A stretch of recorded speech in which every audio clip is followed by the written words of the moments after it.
Siyabonga kakhulu uNkulunkulu ekuseni ngisukumana ukunikeza udumo lithi udumo kuNkulunkulu weliphezulu nokuthula emhlabeni nakubo bonke abathokozelwa uNkulunkulu esezulwini uJesu Kristu inkosi bazalwane.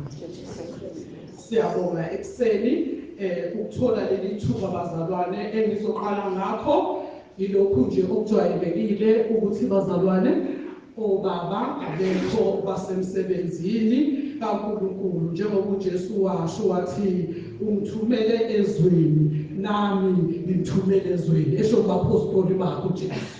So nabo ke bazalwane baphumile ngokomsebenzi wenkosi njengoba kujwayelekile. So siyambonga kakhulu uNkulunkulu bazalwane kukho konke ukusigcina ukusenzela umusa kuze kube lesikhathi lizoxolela ke bazalwane angiphilile kahle nginomkhuhlane kodwa ke kufanele kwenzeke umsebenzi kaNkulunkulu. Siyabonga kakhulu uNkulunkulu ekuseni ukube kade nje bazalwane sifunde sizoya encwadini yethu yanamhlanje ezwini likaNkulunkulu elitholakala lapha yana litholakala kwabaseFesu 3 uchapter 20 kwabaseFesu 3 verse 20 to 21. Amen bazalwane. Amen.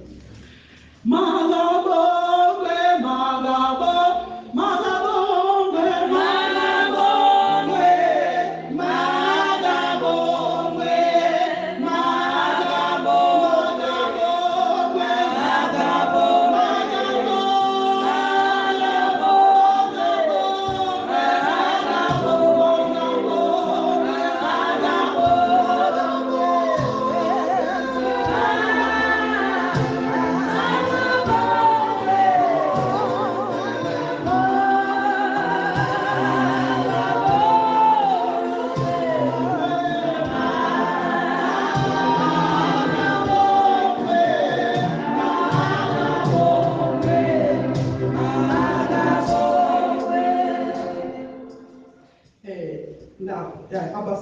abaseFesu bazalwane uverse 3 abaseFesu lesithathu ukuthi uverse 20 no 21 ufundeka kanjena ke bazalwane uthi kepha yena onamandla okwenza okukhulu kakhulu kunakho konke esikucelayo nesikuqondayo ngokwamandla asebenza kithi ebese 21 makube kuye udumo ebandleni nakuKristu Jesu ezizukulwaneni zonke zaphakade naphakade.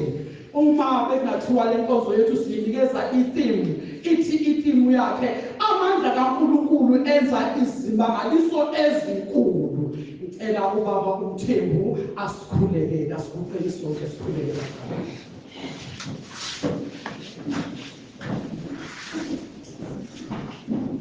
Baba siyabonga ekuseni umusa ongaka. Siyabonga uthando osithanda ngalo uNkulunkulu wethu ongcwele. Sibonga umusa ukuthi akwenzeki usiqoqele ndawonye kungekho ozokhuluma kithi. Thulisa umsindo ongavela ozovala izwi lakho. Baba siyabonga izwi lakho olukhulumayo ukuba Nkosi ube yilona lowo ahambe njengokusho kwakho. Hlala nathi Baba nakuyo le nkonzo silondoloze siqinise kuze kube sekuphetheni kwakho. Sithi khuluma Nkosi inhliziyo yethu nendlebe yethu ilalele bisiyenza lokho okushoyo ngoKristu Jesu Nkosi yethu. Amen. Siyabonga uNkulunkulu ekseni sithi ithi itheme yethu amandla kaNkulunkulu enza izimangaliso ezinkulu. Bazalwane okukhulu kakhulu sizobonisana ngezwi likaNkulunkulu, izwi likaNkulunkulu elinguye uqobo. Uma lithi izwi likaNkulunkulu kusho lona uqobo lithi kepha yena onamandla okwenza okukhulu kakhulu kunakho konke esicelayo usenzela konke esicelayo. Number 1 sikuningi kukaningi siye sicela izinto siyibone uNkulunkulu esenzela. Itheme yethu bazalwane ithi amandla kaNkulunkulu enza izimangaliso ezinkulu. Namanje kusenjalo uNkulunkulu esimkhonzayo usewuye uNkulunkulu waphakade, usewuye uNkulunkulu owayekhona ebukhoneni bakho eziqwini zakhe ezintathu, uNkulunkulu Baba, uNkulunkulu Indodana, uNkulunkulu umoya ongcwele. Wedecide ngelinye ilanga ukuthi akehlise indodana yakhe uJesu Kristu ngoba yena wayengeke ehle ezemhlabeni ezokwenza izinto, kodwa wadecide ukuthi indodana yakhe okuyiyona eyisimo sakhe uyize emhlabeni, owayinikeze amazwi akhe onke ukuthi amazwi akhe uNkulunkulu ahlale ezowasho kube yibona ukuthi ayenzeka. Ngikhumbula bazalwane uma ubheka izwi lenkosi ngiyacabanga ukuthi kulapha kuMark 9 uverse 9 wakhona kuthiwa kwase kufika ifu labasithileza kwavela izwi efini lithi lo oyindodana yami ethandekayo izweni. Uthi uNkulunkulu lapho kwafika khona ukuthi alethe khona uJesu ukuthi uJesu abeziwe okuthi yonke into eyayizoshiwo lokhu uJesu ayezokusho kwakuyikhona uNkulunkulu afuna ukuthi akusho ngoJesu Kristu ukuthi konke okuzoshiwo uJesu Kristu senze njani sikuzwe. Sizomisana ke bazalwane, sizovusana, sizoqinisana ngokuthi uNkulunkulu khona ey'nhlizweni zethu sekwanela, sesavuma ukuthi uNkulunkulu khona. Asisibambisiseke leso sivumo nokwazi esikwenzelwe uNkulunkulu ukuthi siyavuma, sivumile, siyazi ukuthi uNkulunkulu ukhona. Inhliziyo yethu iyavuma ukuthi ukhona uNkulunkulu usenzele izinto ezinkulu ngaye. Uma izwi leli esikade sifunda laphaya elithi yena owenza izinto ezinkulu uJesu uNkulunkulu owenza izinto ezinkulu.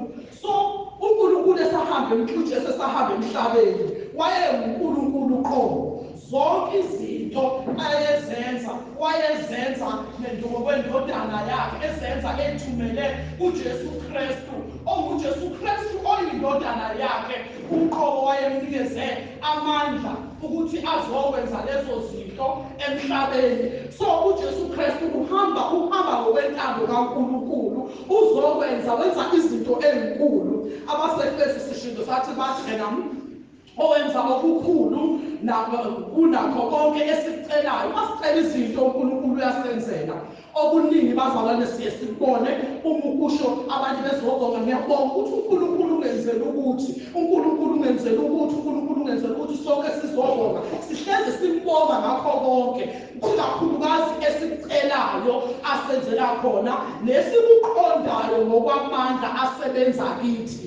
Maningi uNkulunkulu izinto asenzayo uthola ukuthi umzalwane ubenza sibe nevision wabona izinto zasezulwini wabona izinto zikaNkulunkulu. Sonke lezo zinto zingamandla kaNkulunkulu. uNkulunkulu wenza izinto ezinkulu. Bengingasho nje bazalwane ngokungananazi ukuthi uma sikholwa noma ukholwa ube naso nje leso sifiso sokuthi ngiyacela Nkosi, ngisacela nje ukuzwa izwi lakho, ngisacela nje ukuzwa ukukhuluma kwakho. Makuwukuthi uyakudawutha mhlasimpe ukuthi uNkulunkulu ukhona, uthi ngicela nje wenze Nkosi ngendlela othanda ngayo, ungafuni ukuthi ukreme ukuze uzoba nayo isiqiniseko sokuthi uNkulunkulu ngempela uyawubenza unamandla okwenza izinto ezinkulu.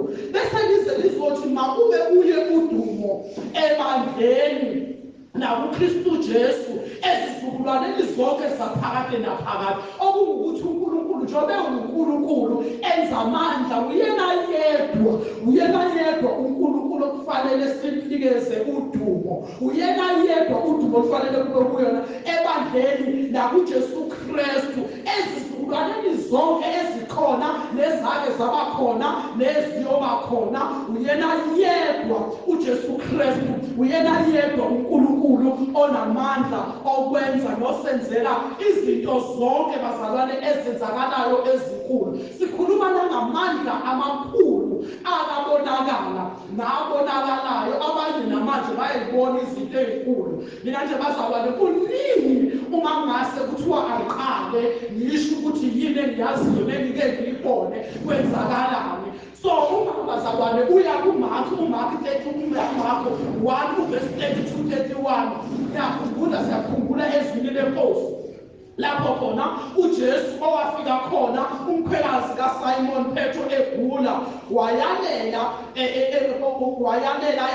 kaSimon wayalela enomkhuhlane. Basheshe bamtshela ngaye ukuthi unomkhuhlane. uJesu waya kuye uqobo wamelulamisa embambisana umkhuhlane wamyeka wamkhonza. Bazalwane, ezinye zezinto ezinkulu zezimangaliso lezo uJesu azenzayo ehamba emhlabeni. Amandla kaNkulunkulu okwenza izinto ezinkulu. Wafika nje wambamba ukuze nabakhona nababekhona ngaleso sikhathi bakwazi ukukholwa. Namanje lawo mandla uNkulunkulu kubantwana bakhe abamisileyo wawashiya uJesu Kristu. Lawo mandla bakhona abakwaziyo ukuthi mabethinta ngesandla sabo wabayeka. Yinto enkulu leyo ayenzayo, imangaliso zikaNkulunkulu azenzayo uJesu Kristu esahamba emhlabeni, okuyena owayelehlisile wazoba umuntu ebantwini ukuze bangabaleki owaba yizibulo uJesu Kristu nazo zonke izidalwa ezabakhona emhlabeni. Wabehlisa uNkulunkulu ukuthi sibone konke ngaye. Uthe esemile umkhwekazi kaPetro umkhuhlane, wamyeka-ke umkhwekazi kaPetro umkhuhlane, waseyamkhonza wabona ukuthi lo kumfanele ngempela ukukhonzwa. Ngakho ekwaze ukuba namandla okwenza into enkulu kangaka. Esinye nje seyimangaliso uJesu Kristu asenzayo esahamba emhlabeni kube uJohane 2 verse 9 lapho kwafika khona umphathi, lapho kufundeka khona kanje ukuthi umphathi wokudla ezwa amanzi aphenduka iwayini. Lapho uJesu ashintsha khona amanzi wawenza iwayini. Sekuphelile iwayini emshadweni, aphenduka iwayini engazi ukuthi engazi ukuthi livelaphi, bangazi ukuthi lelo wayini lavelaphi, kepha izinceku eziwazi wakhe amanzi bezazi umphathi wokudla, wabiza umyeni wathi kuye, wonke umuntu ubeka iwayini elimnandi kuqala, kuthi lapho sebephuze kakhulu akhiphe elibi kunalo, wena ugcinile elimnandi kuze kube manje. Bazalwane, naku Jesu lapho washintsha khona amanzi, ashintsha amanzi aba yiwayini. Isimangaliso esikhulu leso, nawe ungamangala kakhulu uma ungasuboni uthola ukuthi kwenzakala into enjengaleyo, ukuthi kushintsha amanzi aba yiwayini, futhi iwayini lakhona elimnandi. Kuyenzeke bazalwane, ngisho noma wenza itiye ulenze libe mnandi, uliphuze libe mnandi, uthi hey laze lamnandi, awuthi ngenzelini, uthi uyalenza vele ugeje, vele liphume eceleni, kungakusaba mnandi njengalelo ukuthi uyalenza, ugcina ungasaqedanga nokuliphuza ngoba alisemnandi. Kodwa leli wayini likaJesu laba mnandi kusukela ekuqaleni, kuze kuthiwa kuze kuthiwa ubeka iwayini elimnandi kuqala, ukuthi lapho sebephuzile kakhulu, mawusuphuzile bese libalile, wena ugcinile elimnandi kuze kube manje. Isimangaliso sikaJesu, isimangaliso sikaNkulunkulu esimkhonzayo, owenza izinto ezinkulu, izinto zamandla. Besingahlala kanjani bazalwane singamkhonzi? Ngiyacela bazalwane, ngiyamusa noma ngabe endleleni awusaboni lokhu okwakumnandi, okwakuvutha emoyeni ngesikhathi usaqala ukwamukela uJesu, ngesikhathi usaqala ukuzwa ngoJesu, akashintshile. Kodwa idimoni, usathane, ofuna kube sengathi awusaboni ukuthi uyaphi, awusezwa kahle, uyakhathala, nezimo zasemhlabeni eziye sisenze mhlasimpe ukuhanjelwa. Abanye baze bamphika uNkulunkulu, athi uNkulunkulu akekho, anganiyekelela kangaka. uNkulunkulu ukhona, konke kungokaNkulunkulu, kwenzeka ngoba kuyisikhathi sikaNkulunkulu. uNkulunkulu owayevutha, owawumuzwa ngaphakathi ngesikhathi usaqala ukumamukela, akagcineke ewuye. Gcina iwayini elimnandi kuze kube sekupheleni njengoba lalimnandi. Asigcineni bazalwane ukukholwa kwethu. uNkulunkulu asiyeni ngamandla, kakhulukazi manje izinto zishintshile, kwenzeka lokhuya nalokhuya. Asazini ukuthi uNkulunkulu owenza imangaliso usewuye nanamhlanje. Umuzi uphelelwa ngamandla. Ithi Jesu, wena owavusa owayefuhlangothi, usewuye nanamhlanje, usengawabuyisa amandla ami. Uthi uNkulunkulu wami, wena owavula impumputha amehlo, usewuye nanamhlanje, usengayikhomba indlela, ngihambe ngiqonde ngibheke phambili. Akukakashintshi lutho. uNkulunkulu wasemandulo usewuye nanamhlanje, wenza imangaliso namanje ngegama likaJesu Kristu. uNkulunkulu ewuNkulunkulu, uyakwenza konke esicelayo bazalwane.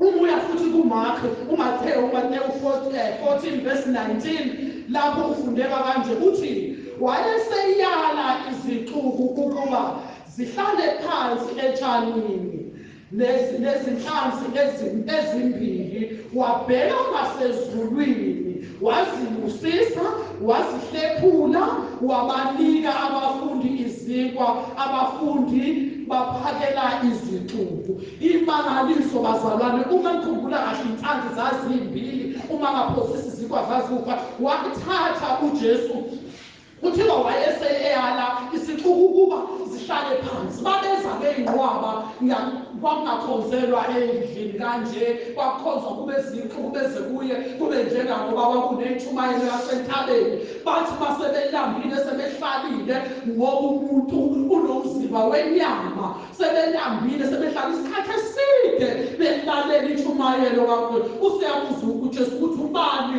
onokudla, so sekufanele kudle inyama, umphefumulo usudlile. Ebhekile uJesu ebona belambile, wathatha okwakukhona, wathatha inhlanzi ezimbili, wathi hlalani phansi, wabahlalisa phansi. Sebehlalile phansi, wabheka ngasezulwini. Njengoba siye senze bazalwane, uJesu wavele wabheka ngasezulwini. Asazi ukuthi wakhulela wathini kuNkulunkulu, ngoba wonke umuntu uyesho lokho asifuna ukusho kuNkulunkulu ukubheka ngasezulwini ukutshela uNkulunkulu uyalalela bese phendula umkhuleko wabheka ngasezulwini uJesu wasibusisa inhlanzi washo lokho okushoyo wazihlephula wabanika abafundi wayihlephula inhlanzi bazalwane kukanini nathi ungasingasesiphendule isimanga bese senziwa uJesu wafika inkulungwane inqwaba zabantu ngezikwe ezimbalwa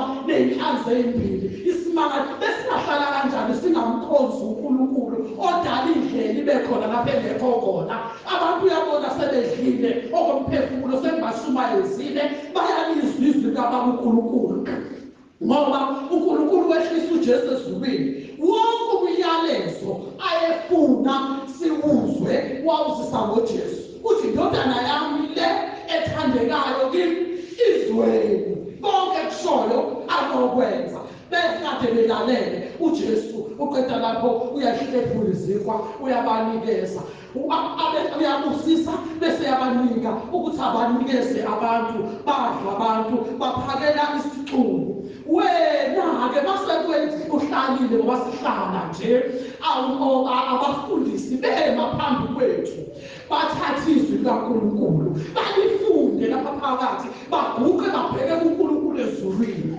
bese benze njani bese belifunda bethi uNkulunkulu ufuna ngichaze ngilithini ahlephule aqubuze ezwini elilodwa elifundwayo libuzwe imeseji yende kaNkulunkulu uyathatha yini wena lelo zwi uma siphuma nala esixukwini uma ubona isixuku uyasipha yini uyakwazi ukuthatha usiphi isixuku ubona abantu nalapha yana cabangazi uma intshumayelo kaJesu kodwa kuthiwa uJesu ebona isixuku waqala wavula umlomo wathi babusisiwe abampofu emoyeni wena ubona isixuku uvula umlomo uthini uqala uthini noma uqala ukwenza amahlaya kuze kuzohlekwa noma sikhuluma ngoNkulunkulu nami uJesu ubusisile wenza imanga wathi sengibahlephulela abantwana bakaNkulunkulu isiqa sani sikamoya njengamanje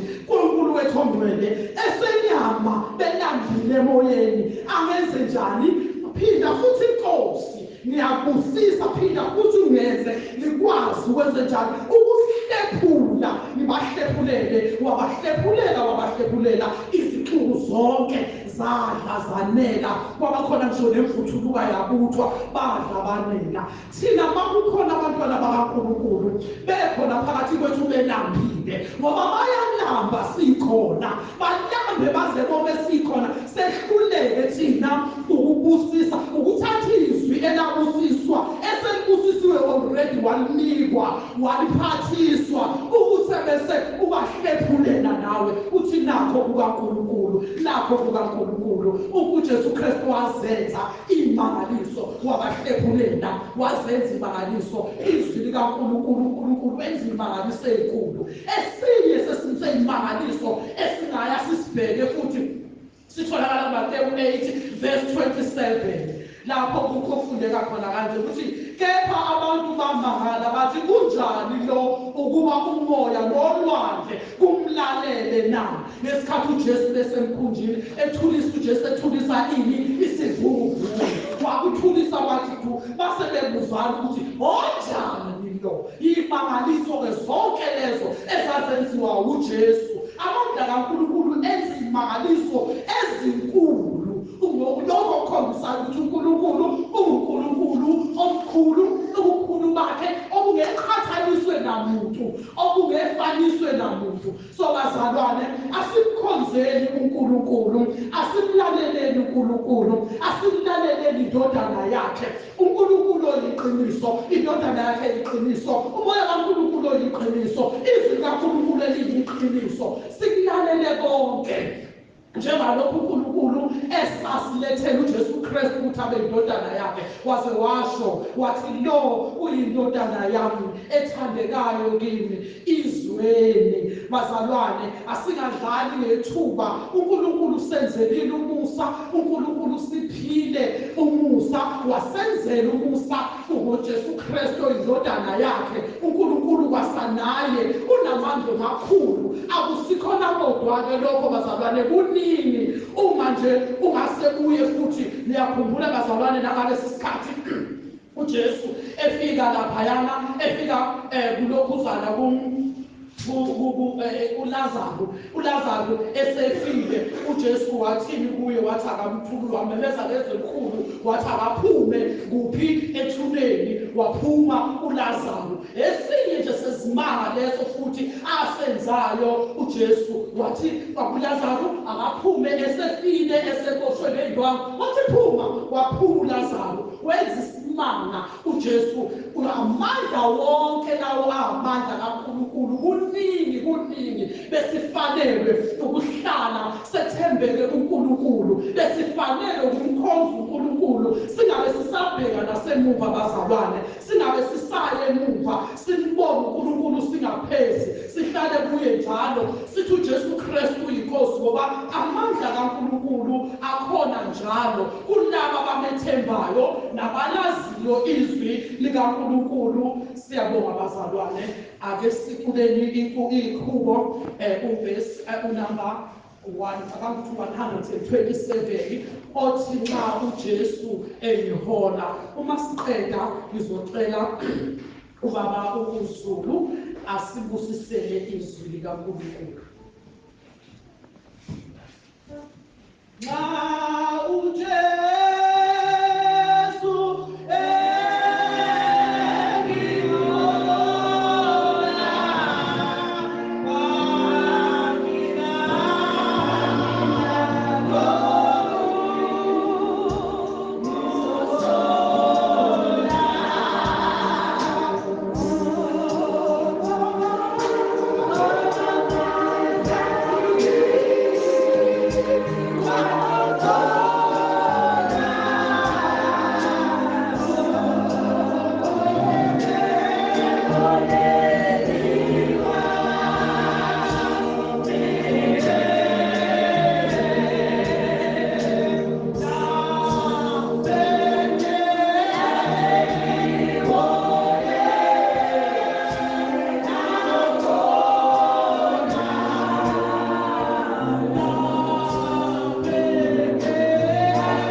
Baba egameni likaJesu uKristu waseNazaretha. Siyabonga uNkulunkulu wethu nangaleskhathi. Sibonga umusa oyongcwele. Baba wethu ongcwele ube nathi Nkosi singena kule ndawo. Siyabonga uNkulunkulu wethu ukuthi usiqinisile. Wasibiyela wasivikela ngegama likaJesu Kristu waseNazaretha. Siyabonga moya ongcwele, siyabonga Nkosi Jesu. Sibonga uthando lwakho Nkosi olungaka osithanda ngalo. Baba wethu ongcwele, siyabonga Nkosi ukuthi ummisile umntwana wakho Nkosi phambi kwethu. Wakhuluma Nkosi ngaye, wasebenzisa umlomo wakhe ukuba Nkosi akhulume imfihlakalo Nkosi Jesu yasezulwini. Baba siyabonga uNkulunkulu wethu, siyabonga konke Nkosi okukhulumile kithi namhlanje. Siyabonga, ngiyacela ngegama likaJesu Kristu waseNazaretha ukuthi kube yilona loyo moya ongcwele ungasuki Nkosi lokho okukhulunyiwe namhlanje eziqondweni zethu, ezindlebeni zethu, kuyithola indawo nasenhlizweni. Baba wethu ongcwele siyabonga, siyacela Nkosi ukuthi ubusise yilona loyo ongenile Nkosi ngaphakathi kule ndawo ezolalela Nkosi lokhu okufuna ukusho kuthina. Siyacela Nkosi ukuba babusise ngamunye ngamunye moya ongcwele. Into esijabulisa kakhulu ukuthi esakhe isibusiso moya ongcwele, siyacebisa awenezeli Nkosi isono phezukwaso. Baba wethu ongcwele siyabonga, sisizeke Nkosi yami ube nathi noma Nkosi sizophuma sibheke emakhaya sihole Nkosi indlela yonke. Ube naloyo Nkosi naloyo nalabo Nkosi abazohamba ngeimoto emgwaqweni. uNkulunkulu wami, abekho Nkosi abantu abathanda into enhle moya ongcwele kulomgwaqo, ngoba Nkosi bashayela ngendlela yabo abayithandayo, abayilandeli Nkosi imithetho nemigomo yomgwaqo ukuze Nkosi kuphepha abantu bakho. Baba wethu ongcwele babiyele bavikele bagcine Nkosi nakuzo zonke indawo lapho Nkosi bekukhulunywa khona ngezwi lakho. Ngiyakhuleka Nkosi ukuba balondoloze ubagcine Nkosi babiyele sebephuma Nkosi bebheke emakhaya. Ube nabo Nkosi Jesu, izwi lakho linketeze ezindlebeni zabo beze bofika emakhaya nasemakhaya abo moya ongcwele. Khulekela ukuthula Nkosi, khulekela umoya wakho ongcwele. Ngiyacela Nkosi wehlele emakhaya uxoshe yonke imimoya emibi eyenza abantu Nkosi Jesu bengezwani, eyenza abantu Nkosi Jesu behlebane bebehlala ndawonye. Moya ongcwele siyacela ngegama likaJesu ophilayo, basize Nkosi bangabakho badinga wena Nkosi Jesu. Ngiyacela Nkosi ukuthi kulabo Nkosi yokulunga esekupheleka ubuthando Nkosi Jesu uvuselele bathandane Nkosi ngegama likaJesu ophilayo. Baba siyabonga, sisizeke Nkosi ube nathi Nkosi usuku lonke. Siyacela egameni likaJesu Kristu Nkosi yethu. Siyabonga ngoJesu Kristu, uJesu Kristu inkosi. Amen. Umusa nothando kaNkulunkulu lokuhlanganyela kamoya ongcwele makube nathi sonke Nkosi uJesu zibuye. Amen.